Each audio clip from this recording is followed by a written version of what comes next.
नमस्कार, मी ACP संपत शिंदे, शहर विभाग।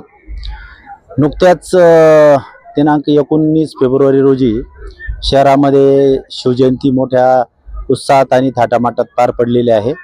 यामध्ये अनेक उत्साही कार्यकर्ते ज्या पद्धतीने वेगवेगळे पोस्टर शिवाजी महाराजांच्या समर्थनार्थ फडकावत होते, त्याबरोबर काही अशाही प्रवृत्ती होत्या की त्या गुन्हेगारांचं समर्थन करणारे पोस्टर सुद्धा त्यांनी लावले होते।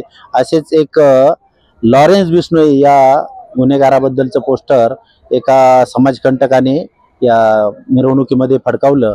त्यावरून मी क्रांती चौक पोलीस स्टेशनचे PI आणि स्टाफला DB स्टाफला तत्काळ आदेश दिला आणि त्यावरून DB स्टाफचे PSI हिंगोले आणि त्यांच्या कर्मचाऱ्यांनी त्या समाजकंटकाचा शोध घेऊन त्याला पोलीस स्टेशनला आणून त्याची योग्य प्रकारे समज देण्यात आली आहे, त्याच्यावर कारवाई करण्यात आली आहे।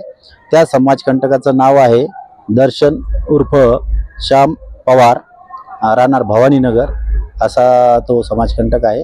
आणि या मार्फत मी सर्व लोकांना असं आवाहन करतो की कधीही चांगल्या गोष्टीचं समर्थन करा, कोणत्याही अशा वाईट गोष्टीचं समर्थन करू नका, जेणेकरून समाजामध्ये वाईट प्रवृत्ती पसरतील, असं मी सर्वांना आवाहन करतो।